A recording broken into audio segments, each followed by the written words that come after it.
Hey everybody, welcome back to the channel. It's your girl Nelly Keys. I appreciate you for tuning in. If you're watching this video, it's because you are a Cities Skylines II player and you are either struggling or you're wondering if there's any other tips and tricks to make your city better and more profitable. So I am actively playing Cities Skylines II. It's currently only available on Xbox. So, excuse me, Xbox Game Pass, but PC.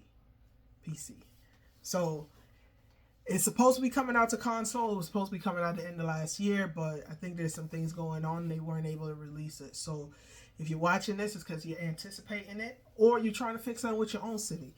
I am 3 cities in, and anyone that knows, if you haven't, make sure you go to my playlist and look at my previous cities. I've been playing Cities Skylines since Cities Skylines 1.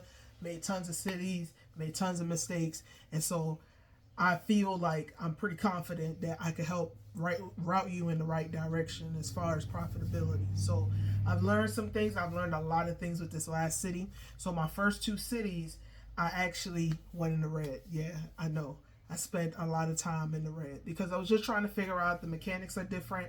The financial part and the money is different. So I was trying to figure out how do I not counteract it, but I'm not used to running in the red. Anybody that knows me knows that I'm usually lush. I like to be everything in the positive, and I don't like to be struggling, So one big thing I learned, and I learned this last night, and just to kind of give a little bit of backstory. So my partner bought me a gaming computer, and so thankfully to him, I've been able to explore the other side of Game Pass, which is the PC side that I had no idea really, existed to the degree that it did. Even though I have a gaming computer that's sitting behind me, I didn't, it's so easy for me to just play my console that's sitting in front of me. So I just been playing my console and not really paying attention. Well, he got me an Alienware for Christmas of last year, not 24 or 23. And so I've spent the last year playing Cities Skylines II almost every day, Monday through Friday, during my breaks, sometimes coming in a little bit early to play it. And so I've been trying to figure it out. And I stumbled upon, I'm trying something a little bit different with this third one. So make sure I'm playing that city live. It's called Peachtree City. And it's called Peachtree City because I live in Georgia. And I'm familiar with Peachtree City. And I've made so many cities, I was trying to think what would be a good name for this city? And, I wanted to be real highfalutin, money driven, rich, just the perfect type of city that you could think of.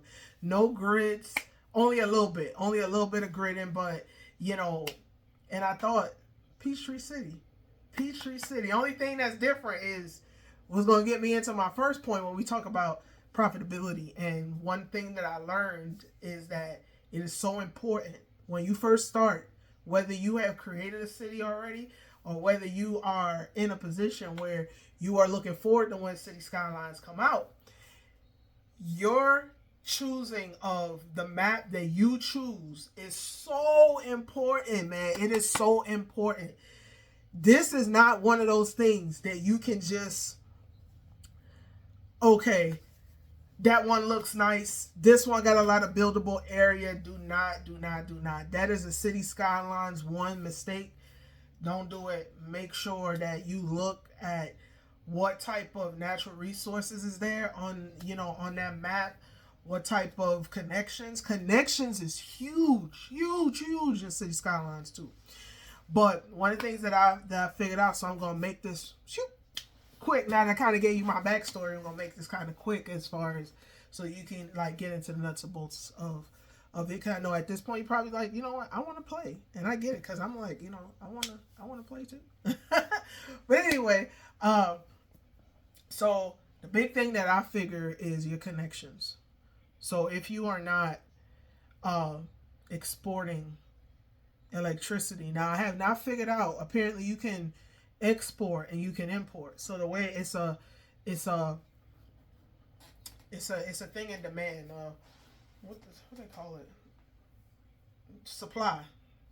I had a brain freeze there for a second.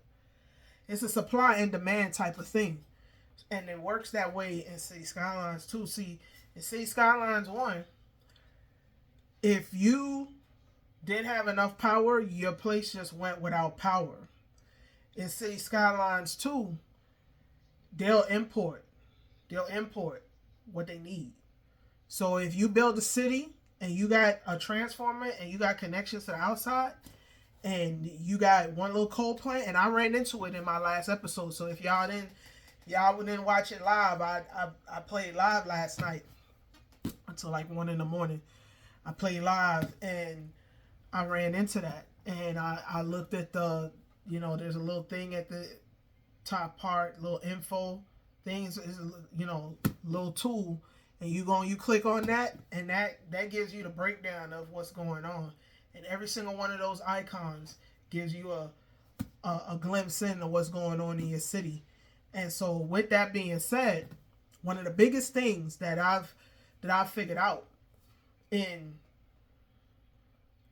setting up your city is that you want to be making sure that you are exporting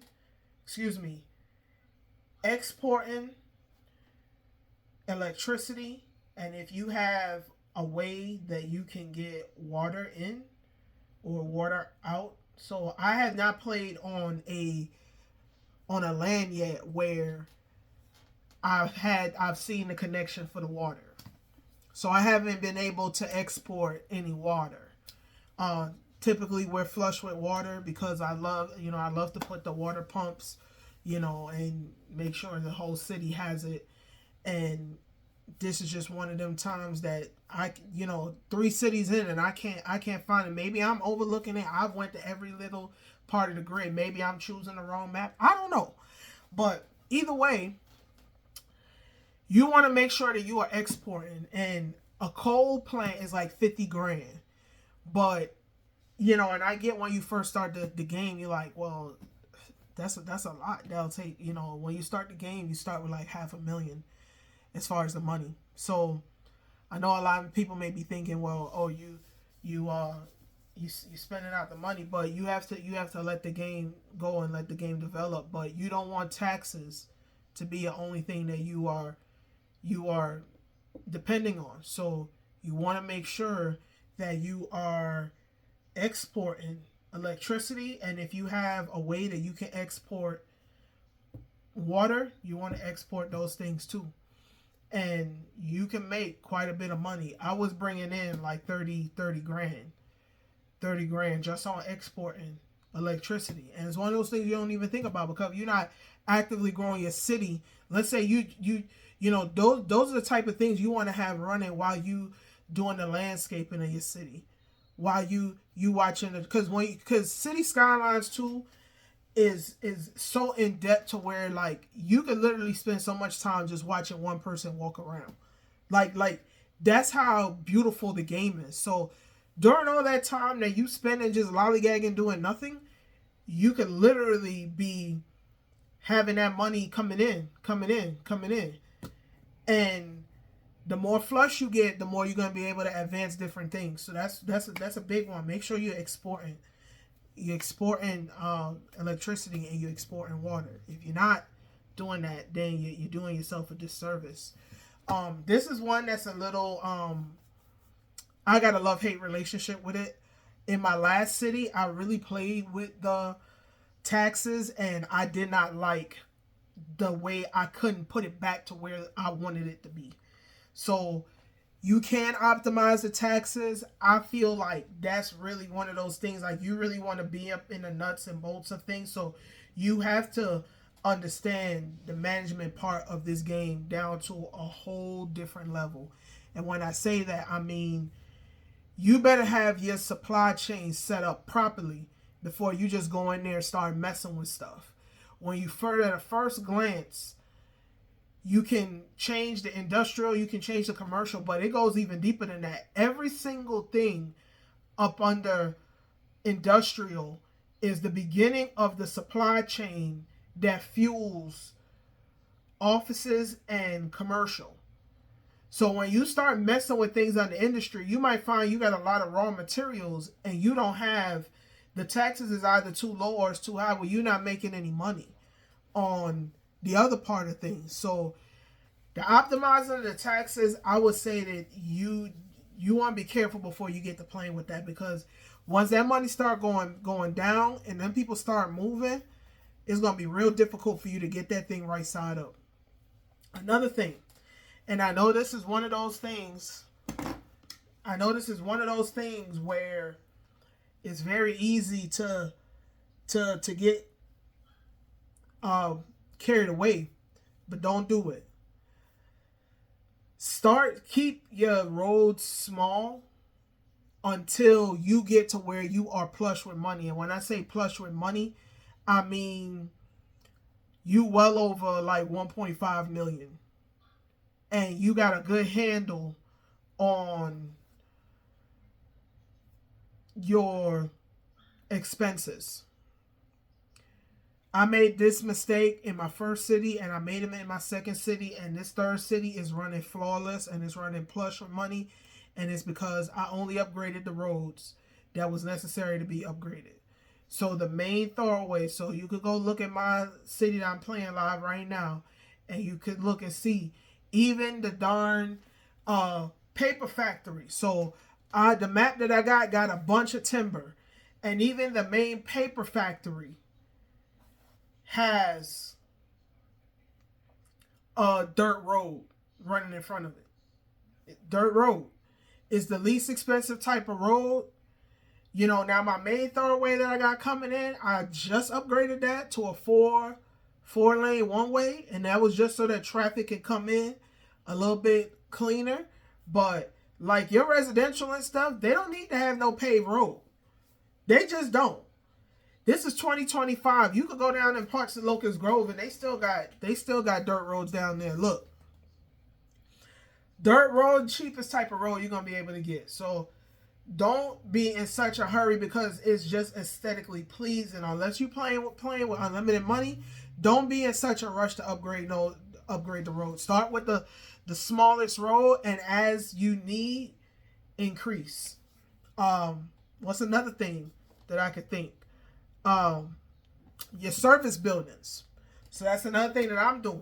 Being that Cities Skylines II has that whole import-export thing, you don't necessarily have to have a school. You don't necessarily have to have a fire department. You don't necessarily have to have a police department. All of those things can be outsourced. All of those things can be imported. And when you are in the very beginning of the game, when things are so delicate, so fragile, and that balance is easy to... Don't do it. Don't do it to yourself. I had my people complaining for a long time that they had to go a far way to go to school. Listen.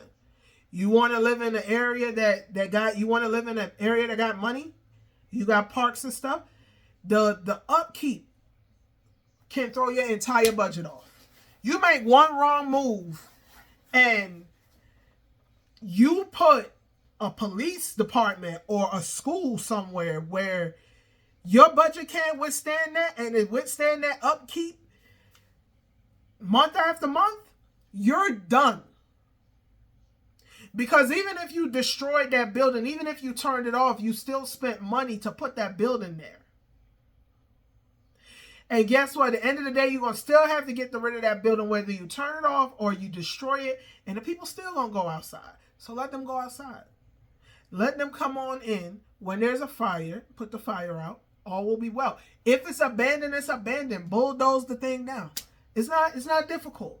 Do not let these Sims in this game run you into bankruptcy. I did that in my first two cities, and I refuse. It will not happen in this third city. And so far, thank the Lord, it has not. I've been green the entire time. Matter of fact, I got three green arrows up. Yep, last night. I was shocked. That was shocked out of my mind. I had about 4 people in there were just watching, because I couldn't believe it either.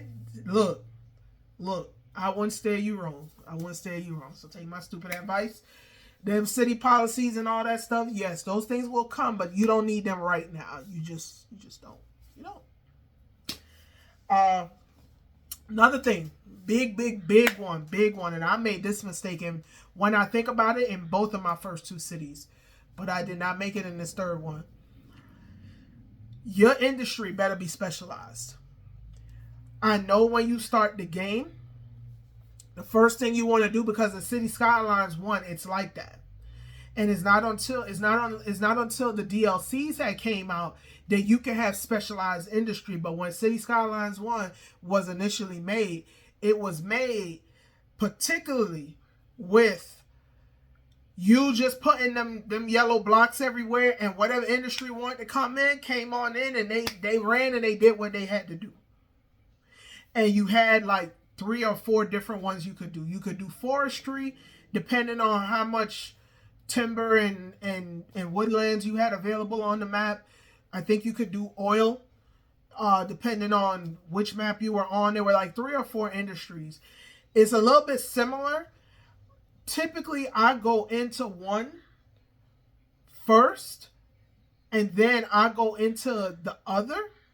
Like, I'll go and I'll do the yellow blocks first, just that generic industry, and then I'll do the specialized. That's not the way. Don't do that. Don't do that. Don't do that. Stop. That's not the way. You want to go in there, you want to see where all the ore is at, because with ore, you can farm for either coal or you can farm for ore. So, things to make metals and stuff. Same thing with the timber. You can do vegetables. You can, wherever the fertile land is, you can do grains. You can do cotton. If you want to make clothes and things of that nature. So one of the biggest things that you want to do is when you first get on that map, you want to look and see, where are these things? Where are the areas on the map that has those things? And you want to put as big as you can. As big as you can. See, I was thinking, the more farms I have, the better it is. No. The more space you have, the better it is. So if you have an area where you feel like, I could put two ores, 2 coal, unless you just want one for coal and one for ore, just make it just one. Because depending on the size of the plot will depend on how many workers that job can employ, and the resources, you get more resources out of it that way. So don't think, if I could have 6 vegetable farms. No, if you could have 2, do 2. Less is better. Less is more. It just is. Less is more. So another thing too, and I always play like this, so I always love this anyway. Parks and plazas. So that's how you raise your land value. The better the land value, the more people gonna want to come in and build houses, make a family. Think about how you would think about it. Who gonna want to go to some dead zone with their whole family that got no parks, no plaza? What are these people doing when they not working? So you want to think of it like it's yourself. You want a park in your backyard. Literally people buy stuff for their backyard to put parks in there. So you want a park for your backyard. Get a park. Have parks everywhere. Have plazas everywhere. Put trees. Trees help with pollution. Trees help with, making the air quality better. And they just aesthetically look better. So make sure you do nothing else. You put in trees. Another thing that I learned last night. I didn't know that some of the trees that you can put down can actually be used to harvest timber. So even if you on a plot that has nothing, no timber, and you're like, well, how am I supposed to make money? Go in the landscaping thing, and there's a particular tree. The one I'm playing on is European, but I was shocked because I put the trees down to help stop the pollution and the noise, and now I didn't increase the value of the land, and that I can put down more factories, which I won't because I have enough, but still, I thought that was fantastic.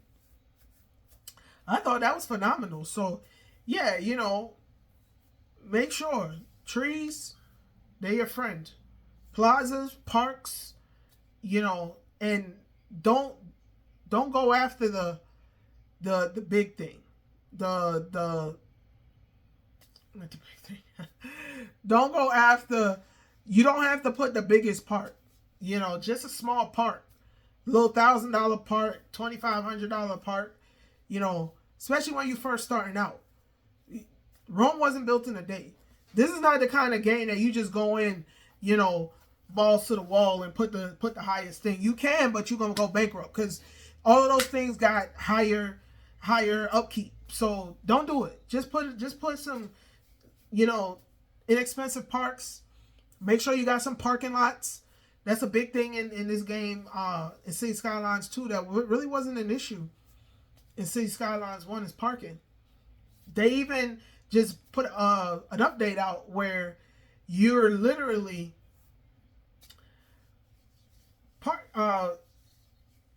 they got the parking like where you see in like these towns where you can park perpendicular in the, or you know, perpendicular or slanted, however you want to say it, on the street. You know, that's big in McDonough. In McDonough, you go down in there, McDonough, they got these, you know, 2-lane roads and everybody parks like this because you can hold more cars like this than you can if everybody's parked like this. If everybody's like this, and it's easier to get in and get out. Now, depending on if you got a truck, because, man, some of these trucks, these lifted trucks, man.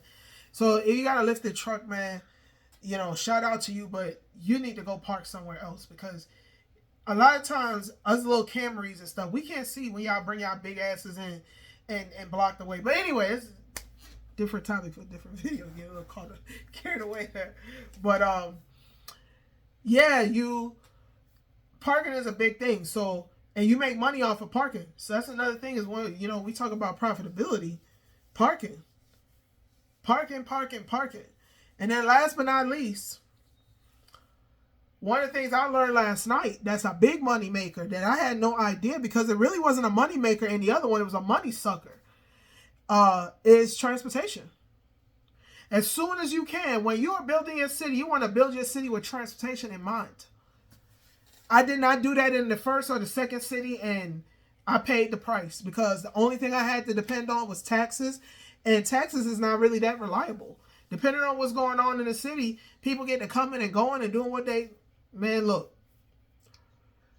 Transportation, and the nice thing that I like about Cities Skylines 2 is what I did in this third one is that I did not put my roads to have to deal with my transportation traffic as well. So you could actually go look at my third the third episode of me building Peachtree City, and you'll see those red slots, and those red slots is literally for buses and taxis. Regular cars are not supposed to be running on those roads. Now, you know, my husband and I, we have this argument all the time because I really feel like they should be truck only lanes. He does not agree.